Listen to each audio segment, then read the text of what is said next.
Welcome to the third session of the second day of this SCL India International Virtual Conference. Our panelists for this session are going to have a discussion on the need and scope of cross-examination in construction arbitration. Parallelly, in Auditorium 2, we have an interesting workshop being conducted by Secretariat International. Mr. Mike Allen, a quantum expert, is talking on cost quantification of claims, which will be followed by assessment of damages. For our session here in Auditorium 1, we have Mr. Rishabh Jogani, partner at MRP Advisory, moderating this session, with Honorable Mr. Justice Sanjeev Sachdeva addressing the opening remarks. Mr. Jogani, I request you to kindly take the floor. Thank you. So before we begin, I thought I'd introduce our panelists. We have Justice Sachdeva, who is making the opening remarks. And the panel comprises of Peter Vickery, Doug Jones, Arish Barucha, Anirudh Krishnan, and me as the moderator. I thought I'd introduce them in order. Justice Sachdeva is a judge of the Delhi High Court. He had completed his bachelor's in commerce degree from the Sri Ram College and his law degree from the Campus Law Center of Delhi University. He has completed the Commonwealth Young Lawyers course from the Institute of Advanced Legal Studies of the University of London.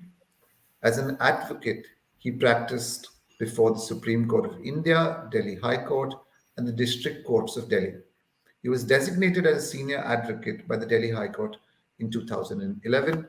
Thereafter, he was elevated as an additional judge of the Delhi High Court in 2013. And he was confirmed that soon thereafter as a permanent judge of the Delhi High Court. Justice Sachdeva.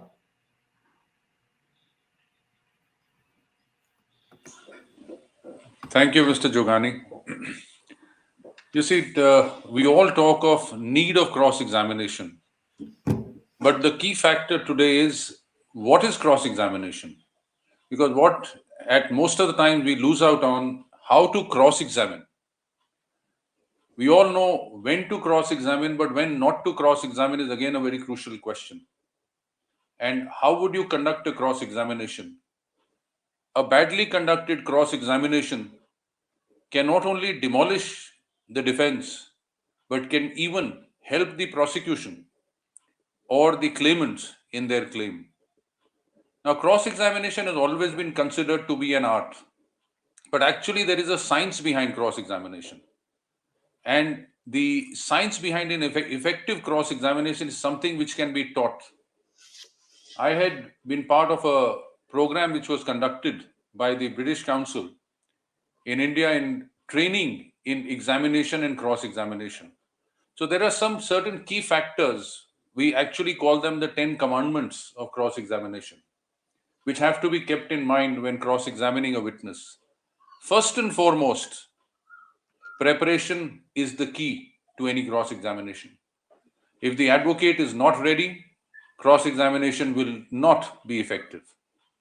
Now, cross-examination again is not always necessary.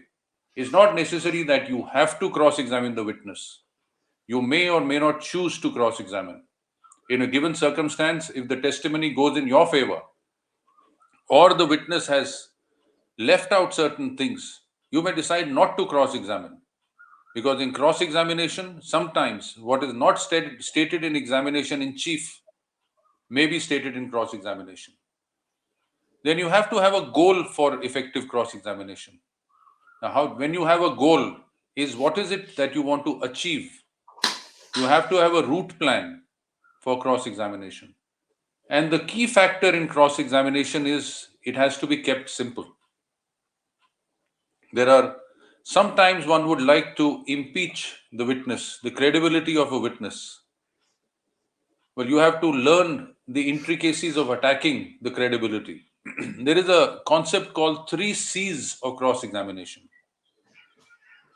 which is commit, credit, confront.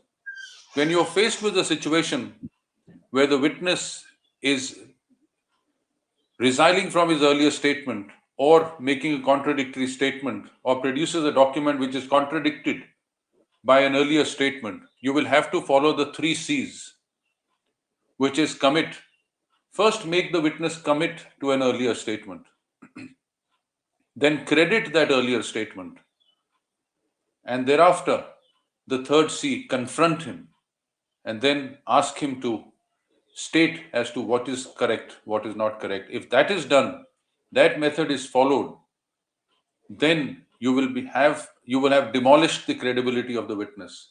Sometimes young advocates, in the zeal, when they are faced with a situation where something has been contradicted, they will straight away jump to the contradiction, confront the witness without committing or crediting the earlier statement. That is the greatest error one can do. And sometimes you have to know when not to ask or what not to ask. I'll give an example. There was a situation where a person asked a witness as to when a particular thing happened, where was he standing? He said, I was standing near the door. Again, after some time, the lawyer asked the witness, when this happened, where were you standing? He said, I was standing by the window. Third time again, the lawyer asked him, where were you standing? He said, I was sitting on a chair facing the door. The lawyer was very happy. Look, I've got 3 contradictions. So in the zeal, he again put the question. And the witness very promptly replied that when this was happening, sometimes I was standing near the door, sometimes near the window, and sometimes I was sitting on the chair. So the entire effect of that cross-examination was lost.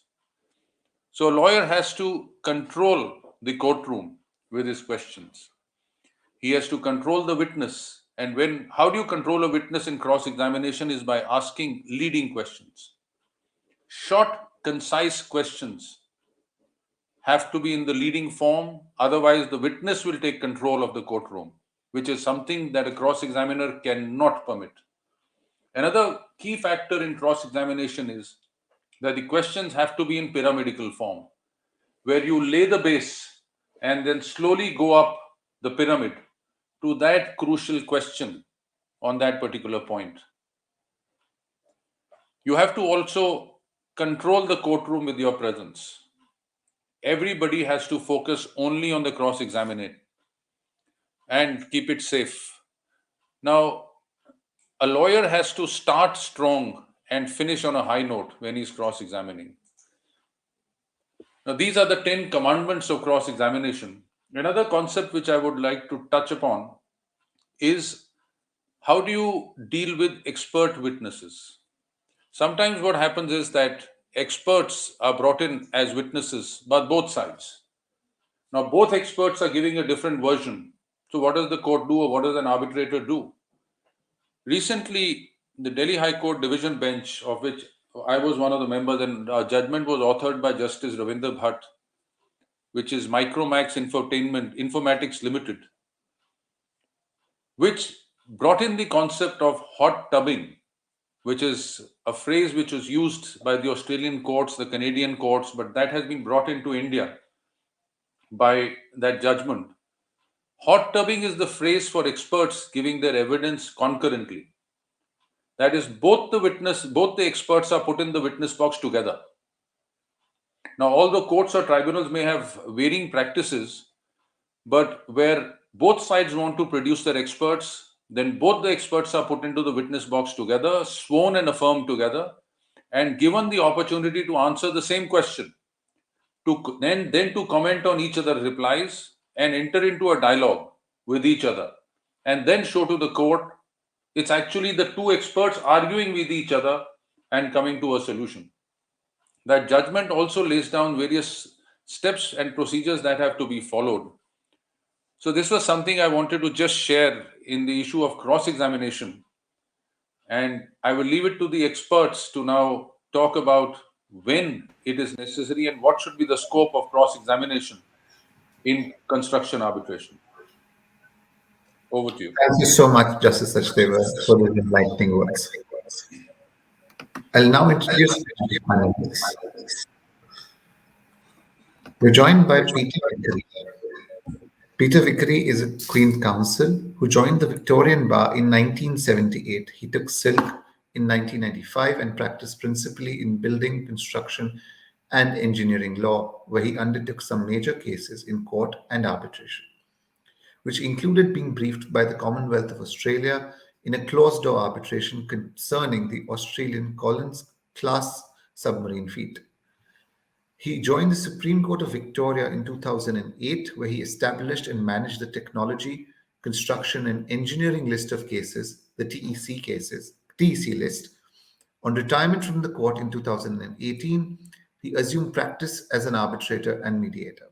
He is also founding member of the Underground Works Chambers, together with Professor Arnold Dix and Professor Lord Robert Mayer, CVE, a renowned international tunneling engineer. Peter Vickery is a patron of the Society of Construction Law Australia and is senior fellow teaching in the Master of Construction Law program at the University of Melbourne. We're also joined by Doug Jones. Doug Jones is an officer of the Order of Australia. Doug is a leading independent international commercial and investor state arbitrator with 40 plus years of experience as an international transactional and disputes project lawyer. Doug is a door tenant at Atkin Chambers in London and has chambers in Sydney and Toronto. He is also an international judge of the Singapore International Commercial Court. He has been involved in over 150 arbitrations, which include construction, infrastructure, energy, commodities, intellectual property, joint venture, and investor state disputes spanning over 30 jurisdictions around the world in disputes of values exceeding over some billions of dollars. He has been an arbitrator in a number of Indian-seated arbitrations. Doug holds professional appointments at Queen Mary College, University of London, and Melbourne University Law School. In addition, he has held appointments at several international professional associations, including serving as a president of the Chartered Institute of Arbitrators and the Australian Centre for International Commercial Arbitration. We also have Arish Barucha. Arish is a partner in the Commercial Dispute Resolution Group at Harvard Kennedy and chair of the firm's India Group. He grew up in India and has a strong personal and professional links with the country. He has acted on a wide array of complex commercial disputes in English-seated arbitrations under the LCIA, ICC, SIAC, and the UNCITRAL rules, and on arbitration-related matters in the English courts. Arish has been ranked in the Chambers Guide for International Arbitration on 3 successive occasions since 2020. We are joined also by Anirudh Krishnan. Anirudh Krishnan is the founding partner of AK Law Chambers. He's a law graduate from Nalsar, Hyderabad, and has also completed the Bachelor of Civil Law course from Oxford University. Anirudh now specializes in and handles commercial and public law litigation, as well as domestic and international arbitration. Anirudh is especially experienced in contractual disputes arising out of construction projects. He has been recognized by Chambers and Partners and other publications as a leading practitioner in India in his areas of practice. And last but not the least, myself. I'm Rishabh Jogani. I'm a partner at MRP Advisory. We are a construction arbitration boutique law firm based out of the UAE. Without further ado, let me begin the session with a few questions to our panelists. Before anything else, the one thing that I was wondering is, before we touch about cross-examination, the one question that always comes to my mind is, are oral hearings even necessary? Anirudh, can you please shed some light on that? Thank you, Rishabh, and thanks to the Society of Construction Law for inviting me to be part of this panel. Well, this is a topic that is quite close to my heart because while I understand that there is a trend and a number of counsel are not really in favor of oral hearings or long oral hearings, I believe oral hearings are absolutely critical, especially in the context of construction and infrastructure disputes. This is because it's easy for us as counsel to throw in 30 to 40 volumes of documents, elaborate evidence, including expert evidence, and then expect the arbitral tribunal to go through the entire records and pass an award. But I think oral hearings are crucial in that they give the counsel an opportunity to highlight what the crux of the issues are. While it may be impossible to go through every single piece of evidence and go through every single argument in detail, especially in a construction dispute. Oral hearings provide an opportunity to highlight the key issues, and that's why I believe they're essential. The arbitrator can then zero in on what the issues are and then study the documents independently to come to a conclusion. Perfect. Thank you, Anirudh. Anirudh, another question following up on that. I mean, you do mention the necessity for oral hearing, but, can you also, for the audience, explain what is the purpose of witnesses and expert evidence in an arbitration? So when you look at witnesses, you're looking at fact witnesses and you're looking at expert witnesses.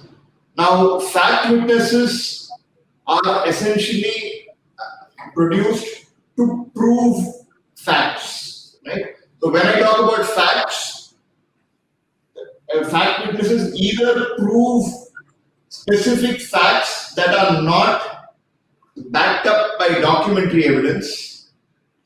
That is the first category. And the second category is to prove documents that are in dispute. So there is a letter that is written. The letter is denied by the other side. The fact witness would have to establish the credibility of the letter. So if the letter was in fact issued to the other party, they have to show proof of delivery.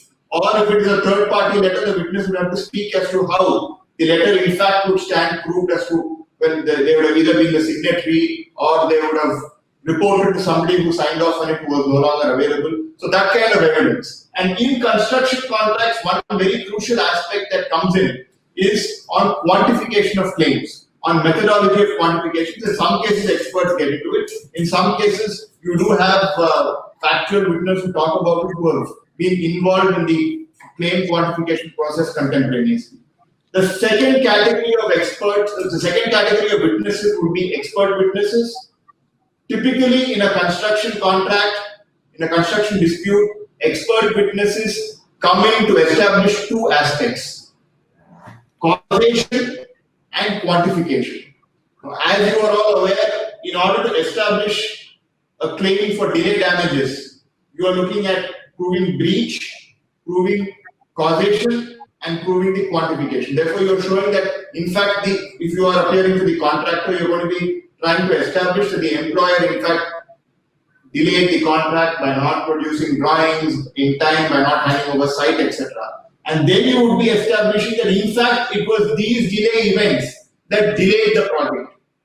This is what I'm referring to when I say causation. So you would have an expert who would refer to who would carry out an analysis based on one of the methodologies that are set out to the SCL protocol. So there are multiple methodologies set out. The expert would then study the various delay events, point out which delay event actually delayed the project, which of those events was critical, which of them had no impact on the project, and set out a detailed causal analysis.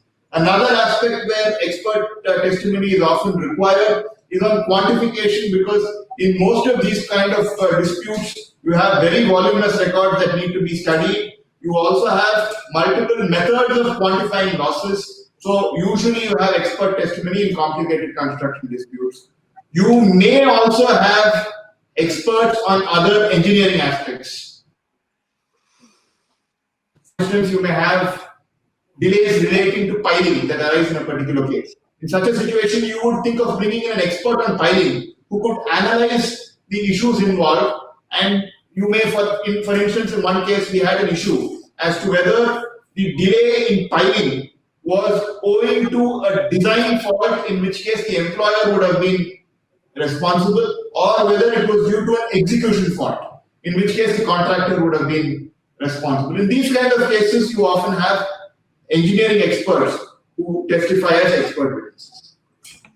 Great. Thank you, Anirudh. Moving on, I was thinking of asking Peter, a very basic question. But Peter, we've got an audience probably who are not very, who are uninitiated. Could you please explain, although this is a session on cross-examination, what are the kinds of examination?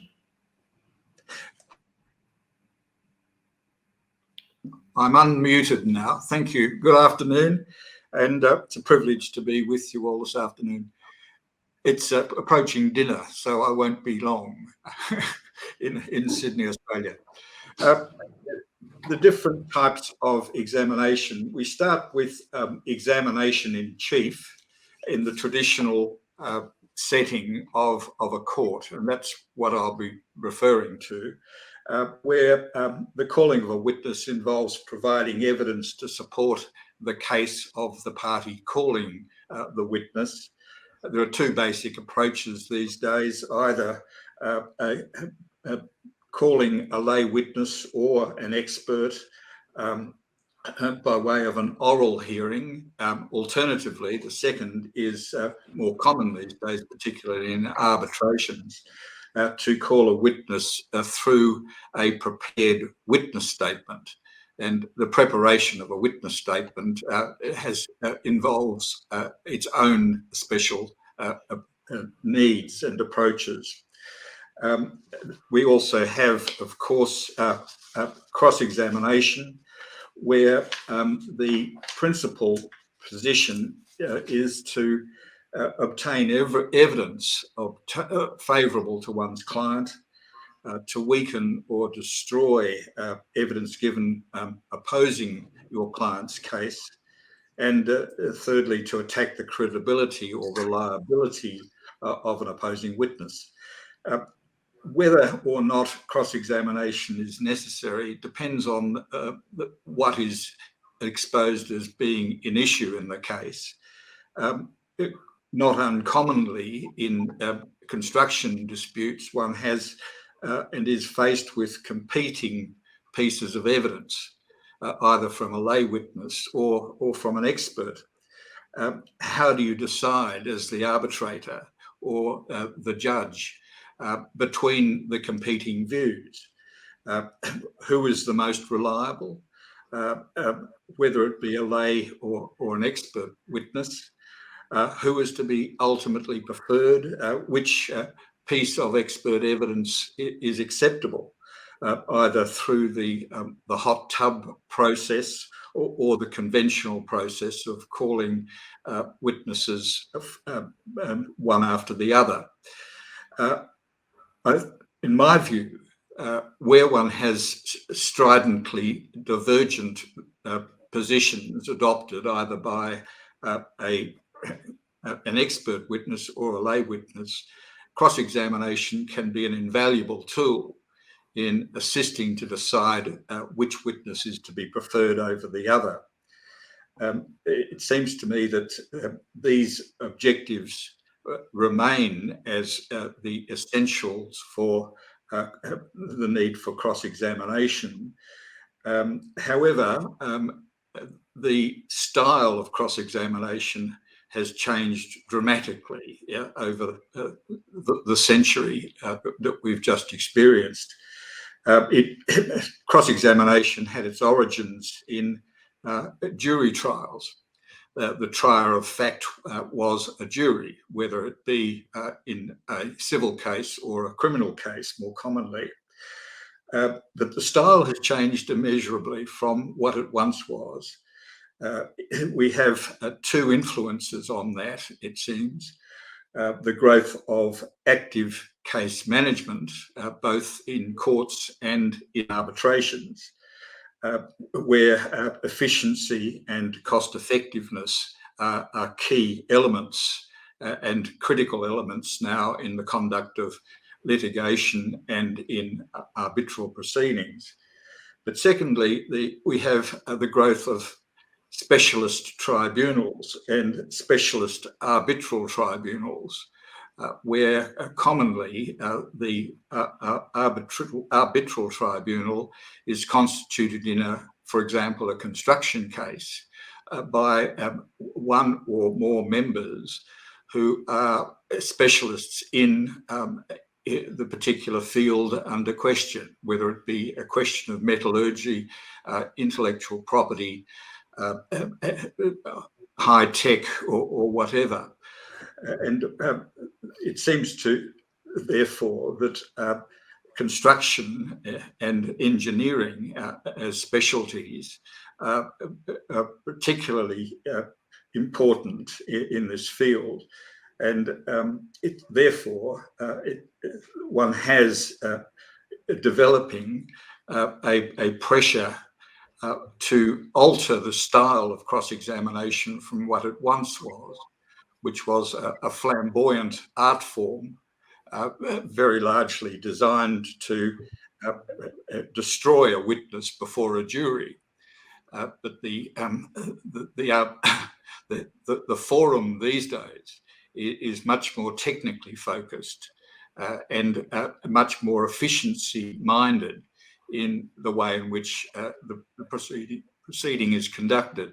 And so one can observe a dramatic change in the style of cross-examination compared with what it was, say, in the 1930s.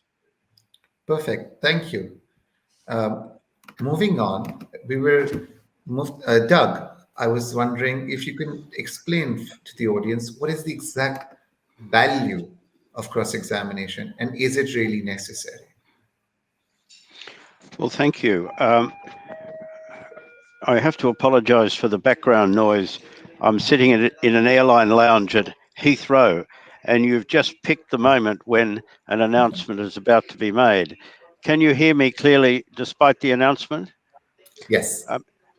The context in which we are considering cross-examination today is that we are looking at Indian-related construction arbitrations.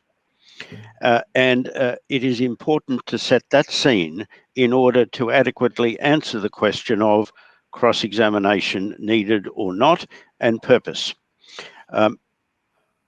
There are two types of Indian construction arbitrations, purely domestic ones and ones which involve an international flavour. I've had experience of both in the Indian context. However, the procedure for an arbitration in the construction context is distinct from that in a range of other dispute forums, including adjudication and court proceedings. The assumption that I'm making in relation to my comments on cross-examination is that it will involve a process where the factual witness evidence is provided in writing by way of witness statements sworn as part of the proceedings, and that expert reports, jointly or otherwise, are also provided in writing. There will inevitably be a plethora of data which will form the basis of a substantial portion of the arguments of counsel, because it is the story told by the documents in a project which is probably the most helpful for a tribunal, because documents created at the time when events occur speak eloquently as to what actually happened. And the value of factual witnesses' evidence is in many instances marginal, because the story is told by the documents which speak for themselves. So the question really is, what is it that the factual witnesses have provided in their witness statements that is to be tested? And tested in the context of, usually, a limited time available during an evidentiary hearing for the deployment of cross-examination. That is, the unlimited scope for cross-examination in court proceedings that have no precise end is not relevant to construction arbitration domestically or internationally. So there is a limited time within which factual witnesses can be tested, as the previous speakers have said, as to what they've said. So the issue really is, what is it that factual witnesses have to say which matter for the determination of the issues? Sadly, in international arbitration and in domestic arbitration, the written witness statements which are provided as the evidence of factual witnesses contain a lot of material which don't deal with facts at all. There's argument, there's reference to documents that speak for themselves, and there is anecdotal discussion by witnesses of what they think other people can say. So in those circumstances, a choice needs to be made very precisely as to what it is that needs to be the subject of cross-examination. And in many instances, there is a clear procedural rule that the fact that a witness is not questioned about a particular topic, or that a witness is not questioned at all, does not enliven the rules involved in common law court proceedings that matters cannot be contested which were not put to the witness. So in that context, my answer to your question is that there is a very careful forensic judgment that needs to be made by the advocate as to what it is that is sought to be achieved by cross-examination of factual witnesses. It's leaving aside completely the issue of experts, which are a subject, all of themselves. So that's a starting point for the context that we are considering in the next hour or so. Arish, I was wondering if you could explain, what are the goals of cross-examination and if it is really effective in achieving those goals? I think that the goals of cross-examination essentially are to ensure that the truth comes out, and to give an opportunity to test and challenge the evidence that has been presented, usually in writing or otherwise by examination in chief. In terms of the effectiveness of it, I think it is an imperfect system, but ultimately one that is necessary and broadly achieves the goals that I've briefly outlined. It's certainly the case in large commercial arbitrations, but also in court proceedings, that you have very carefully prepared witness statements, often with a considerable amount of input, hand-holding, and to be perfectly honest, drafting by the lawyers themselves. And in those circumstances, they are very carefully worded, very precisely worded in a way that perhaps doesn't always reflect the manner in which a lay client or an expert would deliver evidence.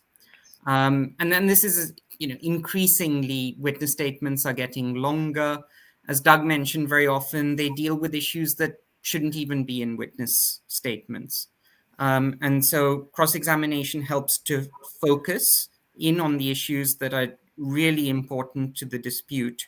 And it also gives the tribunal the opportunity to, through the cross-examination conducted by the advocate, to see whether the evidence really holds up to scrutiny or not. And I've seen frequently evidence that looks quite compelling at first instance is quite quickly unpicked and starts to unravel when cross-examination is conducted effectively. Having said all of that, I do just want to point out that, cross-examination is a rather unnatural process for most people. We are used to it because we're lawyers. If you view things from the perspective of a lay client or even an expert who perhaps hasn't given evidence all that often in court or in arbitral proceedings, it is a rather artificial process. And there are certain people who are able to play the game a little bit better. And people with certain personalities and a certain degree of confidence who are able to come across better in cross-examination. Whereas I have seen people who are being completely truthful but because they're of a slightly nervous disposition, because they find the setting slightly unusual, they are overawed by the process and can come across as very uncertain when in fact they're not. And that's where things like witness familiarization, etc., come in, which hopefully we'll have time to discuss later. So Yes. overall, I think an effective and necessary process, but certainly not one without its flaws. All right. Thank you, Arish. Doug, I'm sure as an arbitrator, you come across several heavily contested disputes where a lot of credit is at stake.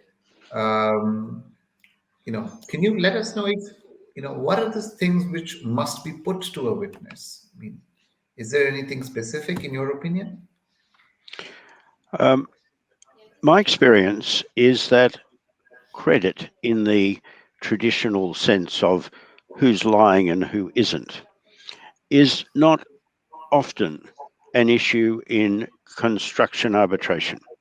As I said earlier, the documents speak for themselves, and someone's recollection of what the documents say years after the event is pretty irrelevant.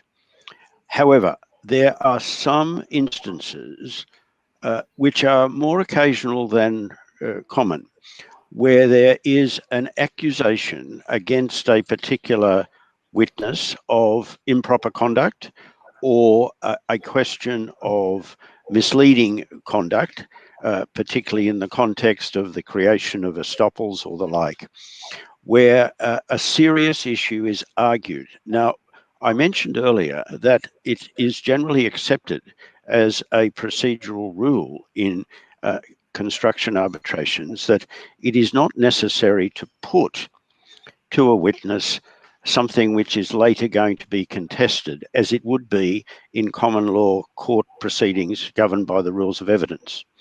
However, in my view, if there is a serious allegation made against an individual, then it is essential, in order for the tribunal to form a view about that issue be raised with that witness. And it's up to tribunals, I think, dealing with proceedings where the rule of requiring that propositions must be put if they're going to be later argued do not apply. It's up to tribunals to say, we expect that issue to be put to the witness.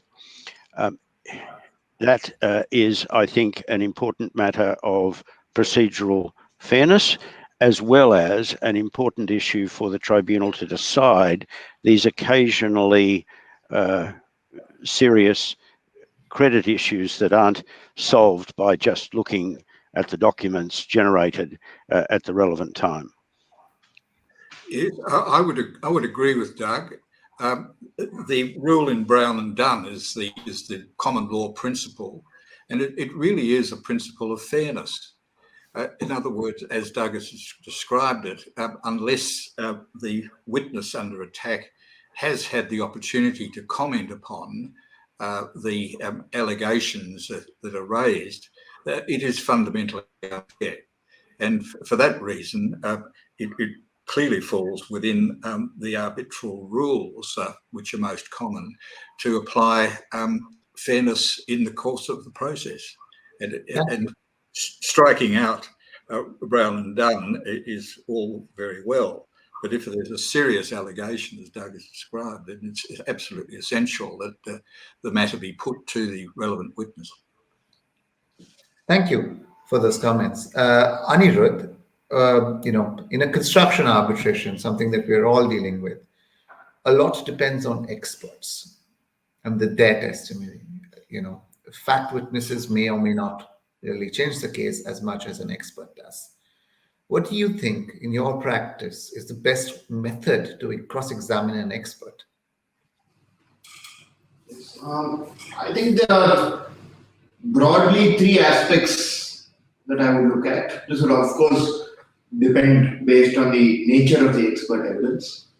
The first is the aspect as to whether the expert has actually considered the relevant evidence on the basis of which the finding is made. Every expert would have to base his or her analysis on a certain fact position. In some cases, we note that experts ignore certain crucial facts, and that is usually an area where we can cross-examine the expert to bring out the fact that the expert testimony in fact ignores vital evidence. In some situations, we come across cases where there is a loose statement of fact that is there in the witness statement and that is not otherwise proved. So that is the first category. The second consideration on which you can cross-examine an expert is on neutrality. Now, it's very rare these days where you come across an expert with a direct financial interest, but that's something that you should not rule out, and you try and cross-examine the expert on that. You can also bring out the lack of neutrality by showing that the expert in the analysis has only considered the position of the party on behalf of whom he's been appointed as an expert. So that's another way of establishing that the expert report lacks neutrality. So for instance, in the construction context, if there are 8 delay events, 5 alleged by the contractor and 3 alleged by the employer, if you can show that the expert appointed by the contractor has not considered 1 or 2 of the delay events that form the basis of the employer's case, and that's one way of getting over the expert report. That firstly goes down to the fact that he's not referred to the relevant evidence, and secondly, it would also show that the expert is not in fact because he or she is not considered the standard of the other side. The third aspect where you can really go after an expert would be on the methodology used.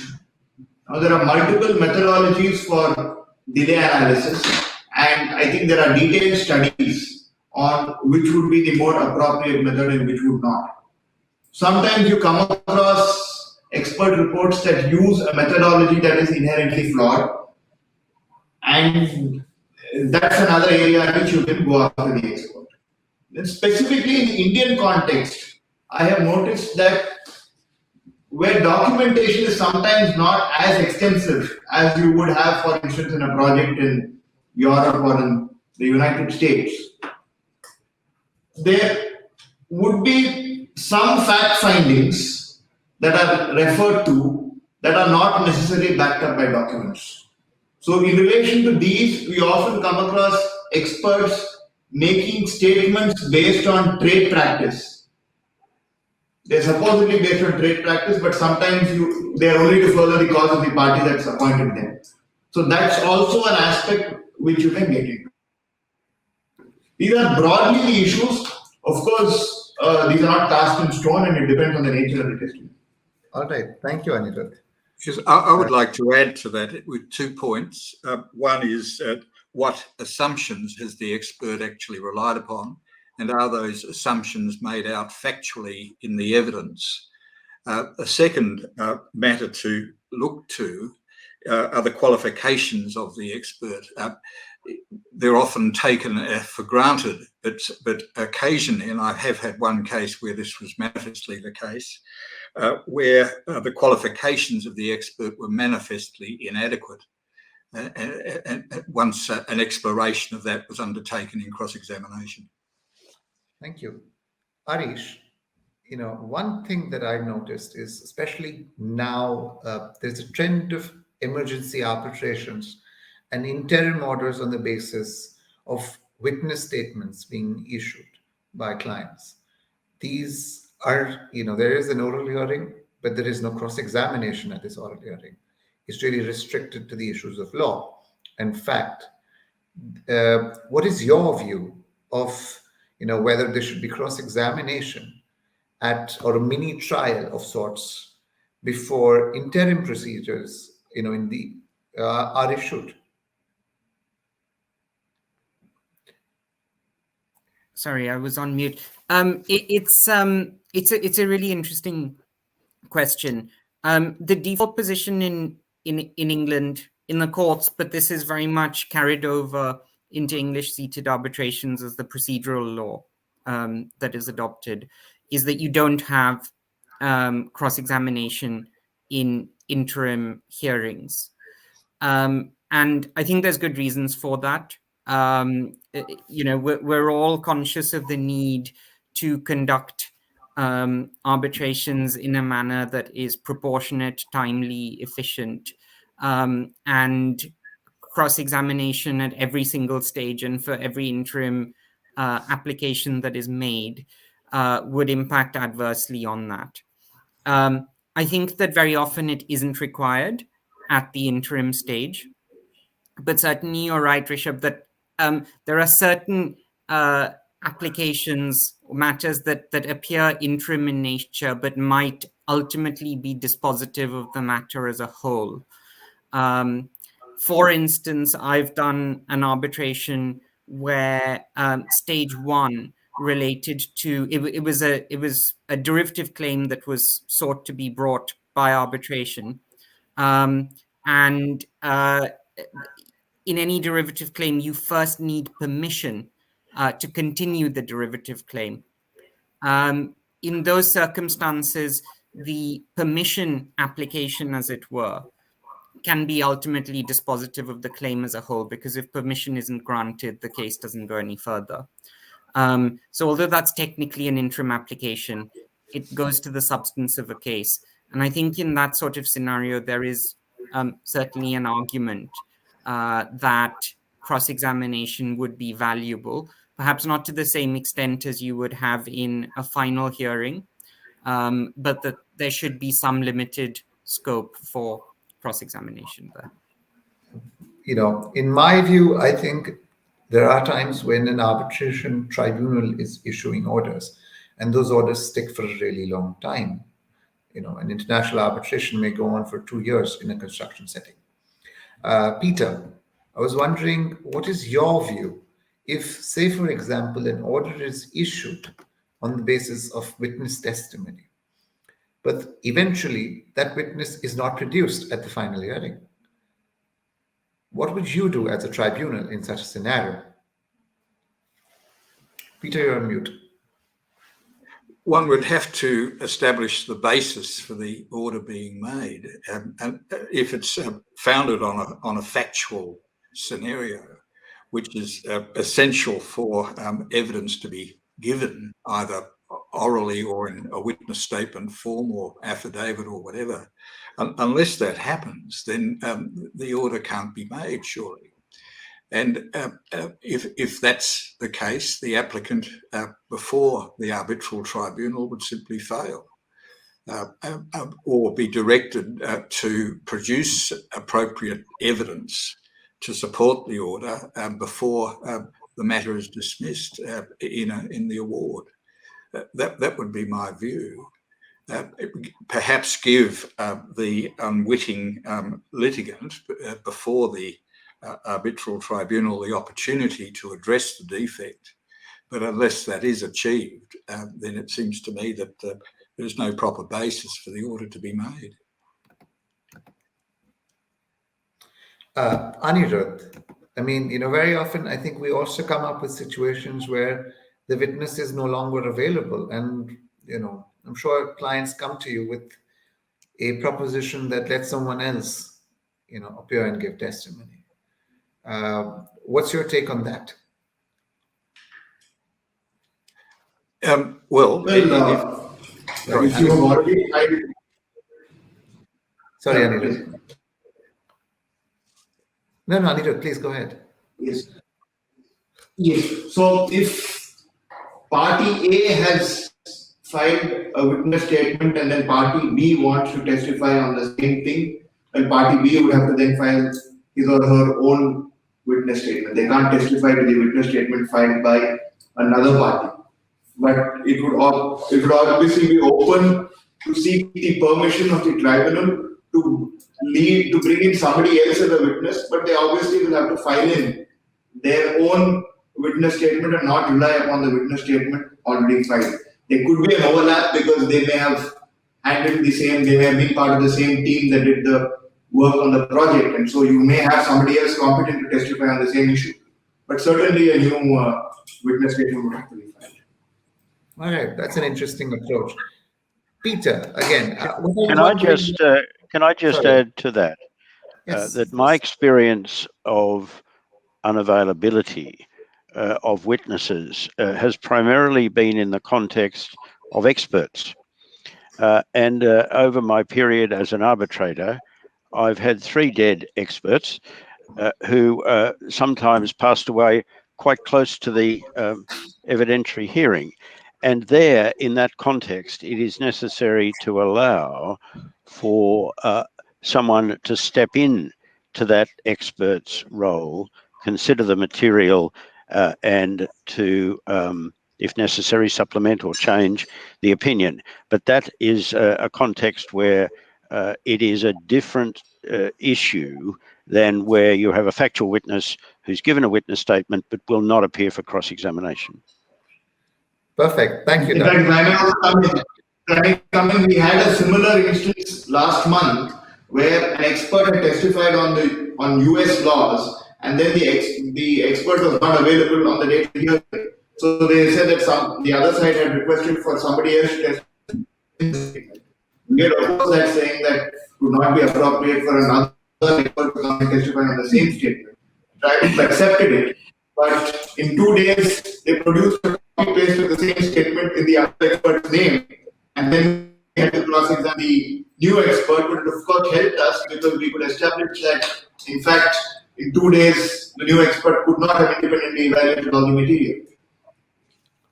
Great. Thank you, Anirudh. Peter, when you sit as an arbitrator, I'm sure you've come across instances where it appears that the author of the expert report is probably someone else, or someone else has done the analysis, and another witness is testifying. What do you think you would do in such a scenario? You're on mute.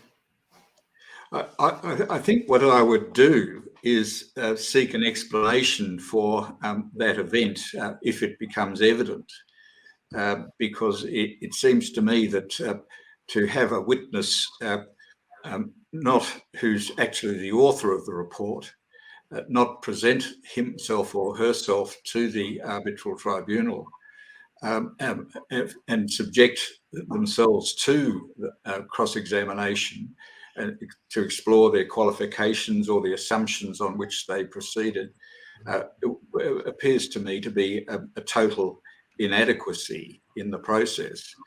So what I would suggest is that if the party calling the surrogate expert is not prepared to put that expert before the tribunal for examination, the weight to be given, a warning be given that the weight to be given to the report and the expert evidence will be significantly or appropriately diminished. So I would issue a warning to that effect and allow them the opportunity to produce the author and the so-called expert who produced the report, but give an opportunity to produce that person for proper examination to give the appropriate weight to the report that it may deserve. Doug, actually, following on that, I recently did a case before the DIFC court, and the one question that was running through my mind was whether we should even request for that expert to come, because the answer, in my view, was if the person who's done prepared the report is unavailable, and he's not being presented as a witness, that's a failing of the party who's relying on his testimony. I mean, what is your view? This is not an exceptional problem. Where you have complex analysis done of masses of documents in particularly delay, disruption, and quantum expert reports, it is inevitable in every case that the person who is the primary expert has relied upon significant analysis done by people who work for him or her. And that issue is common. In my experience, competent expert reports will explain in the body of the report who has done what work that has led to the individual being put forward as the quote author unquote have done. And insofar as there is able to be established that the person giving the evidence really isn't able to fully command the detail, then that will reduce the value of their evidence. Another common scenario is that because of the complexity of some analyses, particularly in divisions between particular areas of quantum, for instance, there are joint reports provided by a particular expert firm signed by more than one individual. And my experience is that they will all appear, the authors will all appear together for participation in the hot tub and for separate cross-examination, and there will be a ready admission by each of the authors as to what responsibility is taken for what sections of the report. So this is a usual problem that needs to be dealt with transparently. Thank you. Another question really about that is, what are the issues that one must probe with when cross-examining a witness? I mean, I know you sit as arbitrator very often. What is it that you're looking for? Doug? That was a question for me?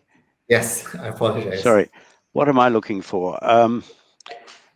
It depends on whether it's an expert or a witness of fact. I think that the common law world of party-appointed experts has a lot of need for reform. In the common law courts, we've tried to deal with the hired gun issue in many jurisdictions and have yet failed to find an adequate solution to that. There is, of course, in the civil law context, tribunal-appointed experts as a common domestic procedure. So far as experts is concerned, as a tribunal, I like to get involved very early with the experts and understand what they're doing together within each discipline in order to assist the tribunal, so that when you get to the evidentiary hearing at which their evidence is being tested, you have a very narrowly defined difference of opinion on methodology or factual assumption.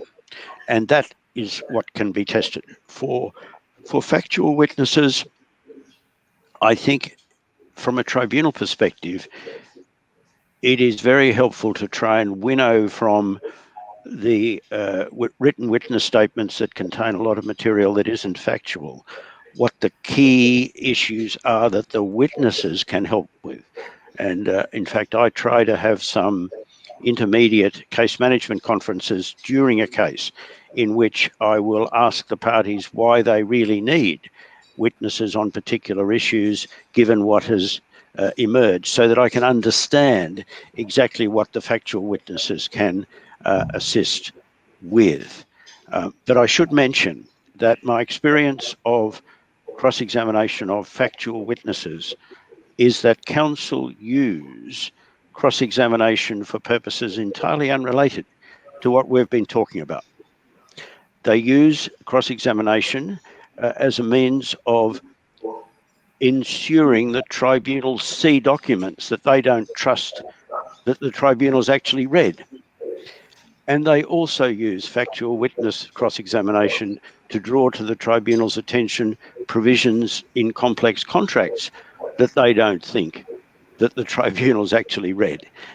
And that is an advocacy technique which doesn't fit within the defined scope of what we're talking about cross-examination, but which happens quite a lot. Thank you.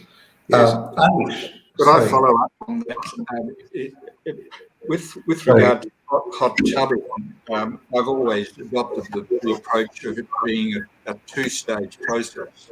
In other words, have a meeting of experts meeting together without lawyers, without their clients, to discuss the issues and with an attempt to narrow the issues and see what really is in dispute.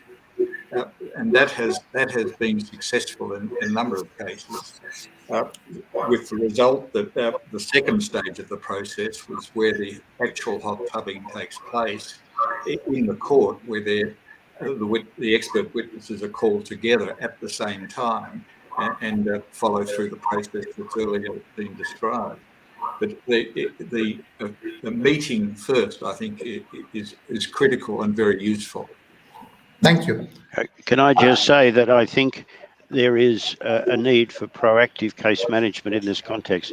And for anyone that is interested, I delivered a paper in Paris 2 weeks ago, which is on my website, which sets out a detailed structure for engagement between tribunals and experts well before the evidentiary hearing.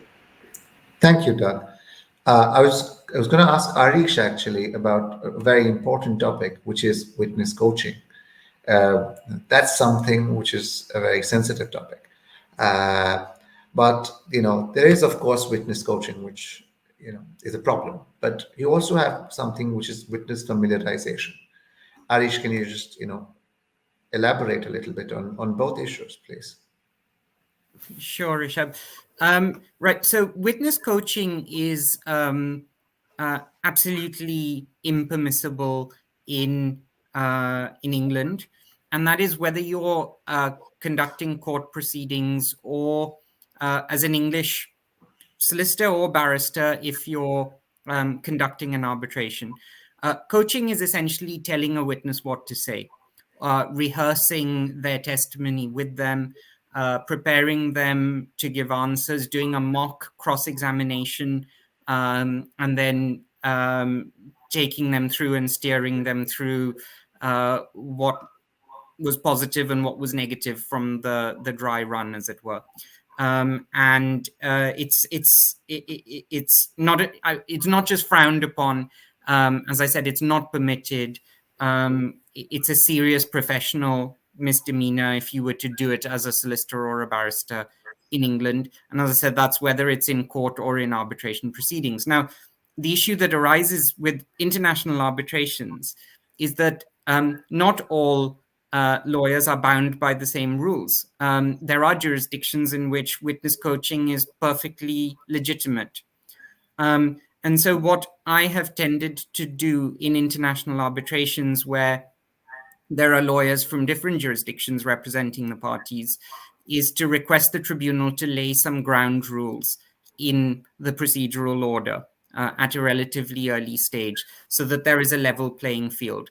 Because what you want to avoid is a situation where one set of lawyers are barred from coaching witnesses by their own professional obligations, and another set of lawyers can perfectly legitimately do it. And I found tribunals to generally be receptive to that.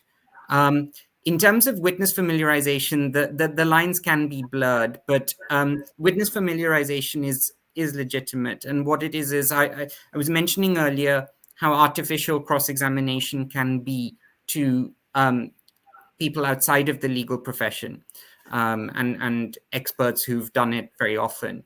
And so familiarization is giving people the opportunity to experience what a cross-examination is like without rehearsing the specific evidence that's going to be given. And you can do that by creating mock scenarios, factual scenarios that have nothing whatsoever to do with the case in dispute, and doing a mock cross-examination of those facts, and giving advice on how to answer questions, what sort of what some of the challenges of cross-examination are, what to look out for on a general basis, to listen to questions, to ask to look at documents when people are putting points to you on the basis of those documents, to check that those documents aren't being taken out of context, things like that. So general advice is fine. In my experience, it's absolutely invaluable. Because, as I said earlier, people who are not experienced at it can often get unfairly tripped up and end up undermining their own evidence simply because they're not used to the process. And I don't know actually what the situation is in other jurisdictions, but in India, there are companies that do witness familiarization, and I was just going to pose that question to Anirudh actually. Anirudh, can you let us know what's the position in India for this, for witness familiarization and witness coaching? I mean, is there any guidance? There is the Mafisuddin Ahmed case, which clearly sets out that witness coaching is prohibited, witness familiarization is permitted. I am not aware of any rule in the Bar Council rules that specifically prevent lawyers from doing it, but as a practice, it is frowned upon, and the Supreme Court has said that if it can be established that the witness is coached, then you cannot rely upon the testimony. Right. Thank you, Anirudh. Let's just add in this, Jogani, Mr. Rishabh. Under the Bar Council rules and Advocate Act, again, it's a no-no, complete no-no. And you cannot, in any manner, coach the witness. You cannot discuss the case with the witness. Familiarization is limited to making him familiar with the court procedure. But the moment it crosses over to the facts of that case, then it becomes witness coaching. So you can make him familiar that this is how it's going to be. You're going to be questioned. But the moment you touch the facts, that becomes coaching, which is completely prohibited. And not only that, we've had instances where serious action has been taken against some senior counsels for tampering with evidence and coaching the witnesses. So it's a complete no-no, prohibited by the Bar Council rules and the Advocates Act. Can I just reinforce the need for there to be common ground in international arbitrations in this respect? The IBA has issued some guidelines in relation to what is acceptable under those guidelines in this context.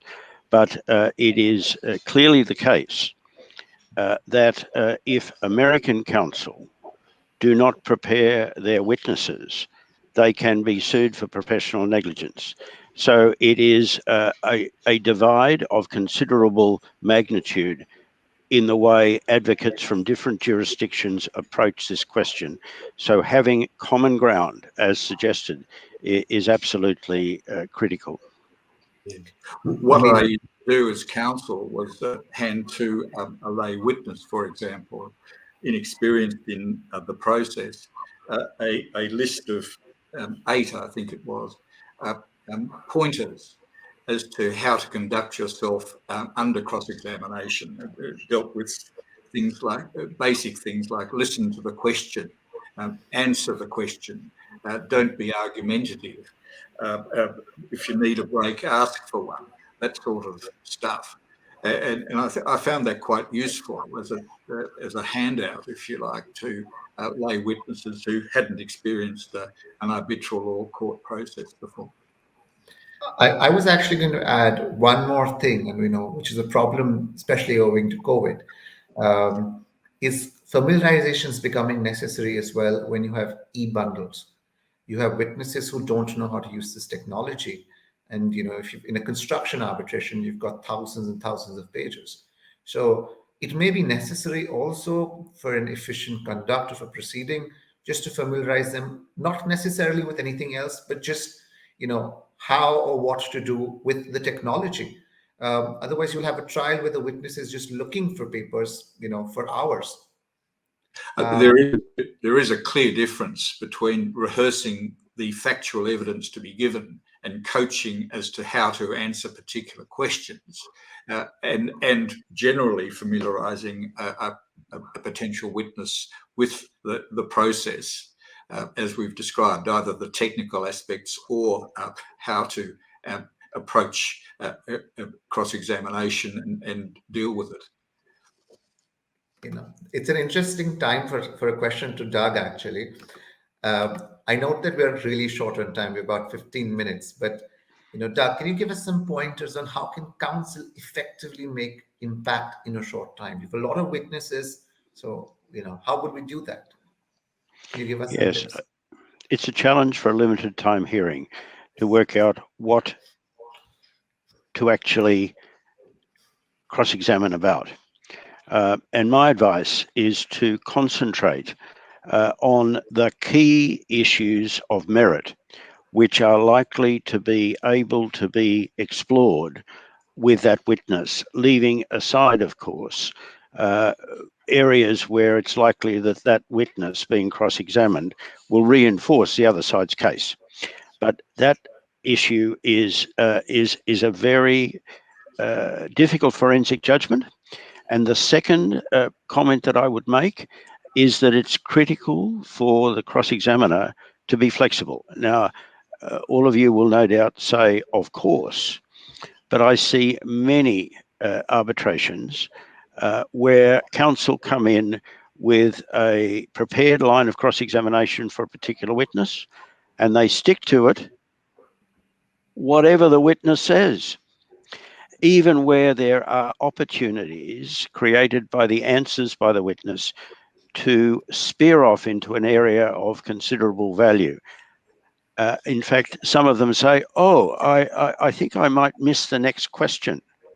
Now, that for me is happening a lot in international arbitration, and the advice by our judge at the outset is, I'm sure, to stay flexible, see the opportunities as they emerge, and don't necessarily ask everything you set out to ask.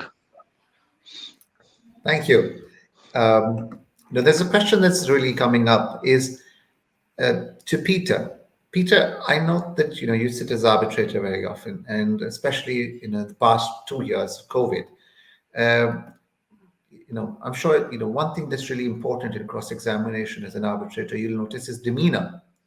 But I mean, we're in a virtual seminar right now as well. But how do you deal with that? I mean, do you think the value is being diminished in an online setting?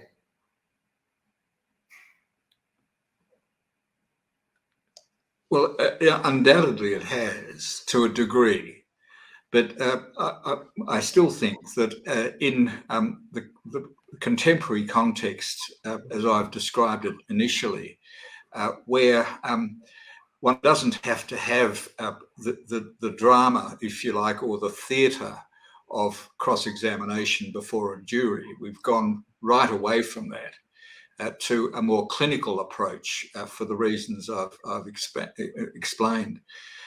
It seems to me that cross-examination of the more clinical type, getting to the issue quickly and efficiently, is uniquely useful in and should be adopted in the remote cross-examination or examination setting through the technology.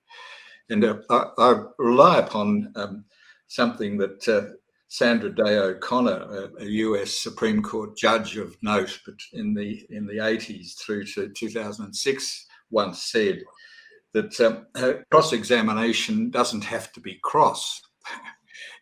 It don't raise your voice, improve your argument, is what she said, and I think that's got a lot of merit to it in the current context. So it's a much more clinical approach.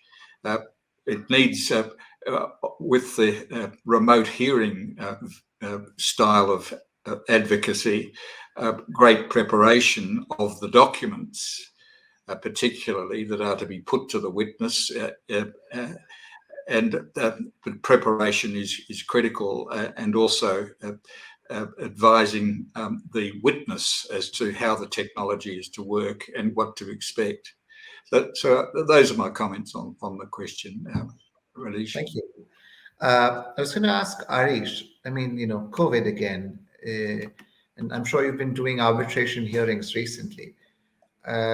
what are the measures that are being ordered by tribunals in your experience to make sure that things are being fair? Arish? Yeah, so people take different approaches, and I think it depends slightly on the type of arbitration as well. I think where there's a matter with allegations of civil fraud being arbitrated, more stringent measures are taken with some of the key witnesses. If it's an expert witness, perhaps the parties and the tribunal are more comfortable just leaving them to make their own arrangements. But some of the arrangements that we've seen practically are to have a camera in a place where everyone is able to see the entire room where the witness is sitting, to ensure that no one is there to assist them physically. There have been, I've seen procedural orders made to ensure that people do not have smartphones or any devices on them. They're required to give commitments that they will not be receiving messages, whether by email or any other form, on their computers through which they are giving video evidence. But ultimately, at the end of the day, I think it does rely on a degree of trust. In very extreme cases, I've heard of requests, although this wasn't possible during the height of COVID, depending on what restrictions were in place, that someone independent be sort of physically in the room with a witness, sort of monitoring what they are doing. So a variety of different sort of tools have been used. But I think there's a degree of pragmatism that's required, because you're not going to completely be able to recreate the setting of a physical hearing. Anirudh, what's your experience like?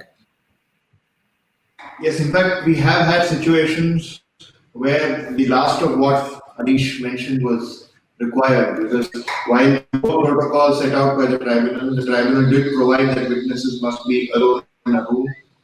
We were certain in one case that there was somebody else there who was assisting the witness. So we made a request to stop cross-examination for the day and requested for an independent advocate to be present in the same room. And that made a huge impact, because we could see from the witness's demeanor the next day that it was very different. And so, yes, there were initial teaching difficulties. One way of getting over it is to identify an arbitration center in the city where the witness is based and request for the witness to be present at the center, and request for the center to ensure that there is nobody else in the room.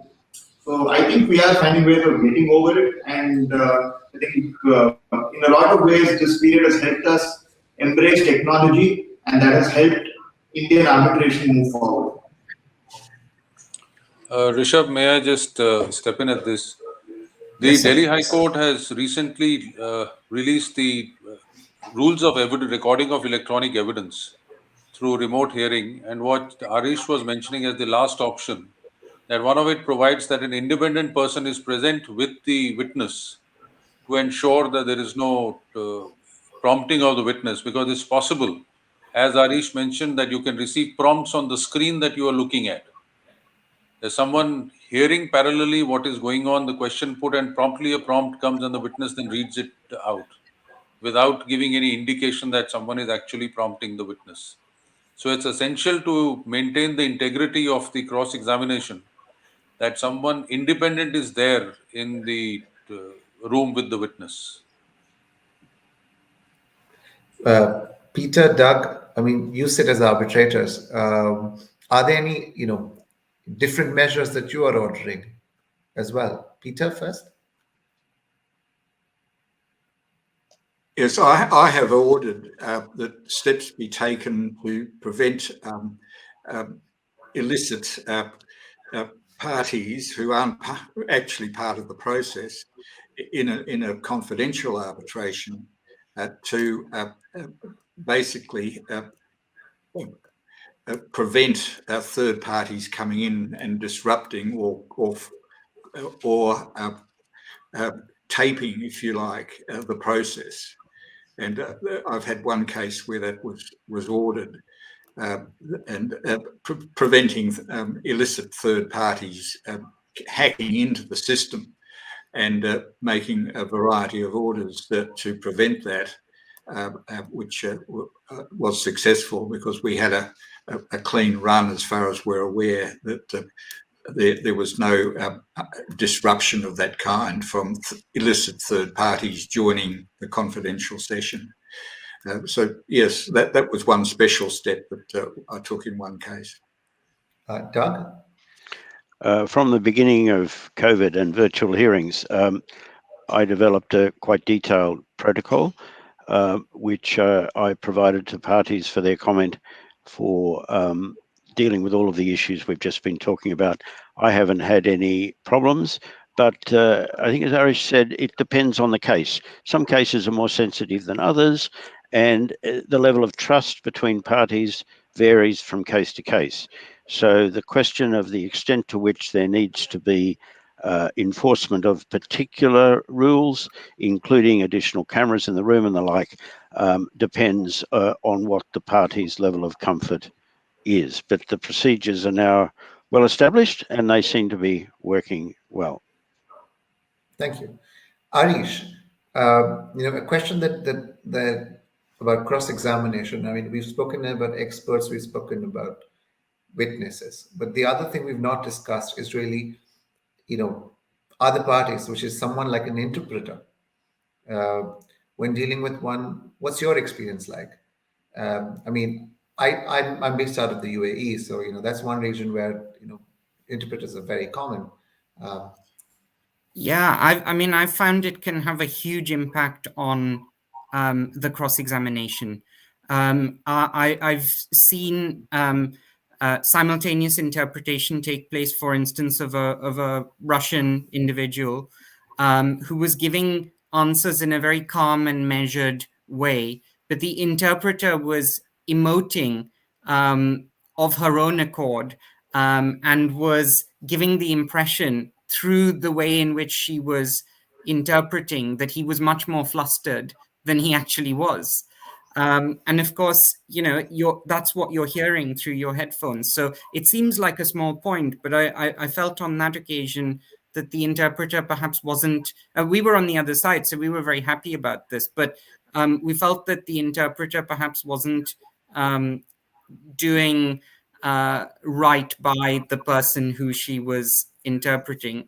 I've also had very serious controversy where people have said that the interpreter is not interpreting accurately what the witness is saying, or that the interpreter is not putting the question in an accurate manner to the witness, as a result of which the witness is giving an incorrect answer.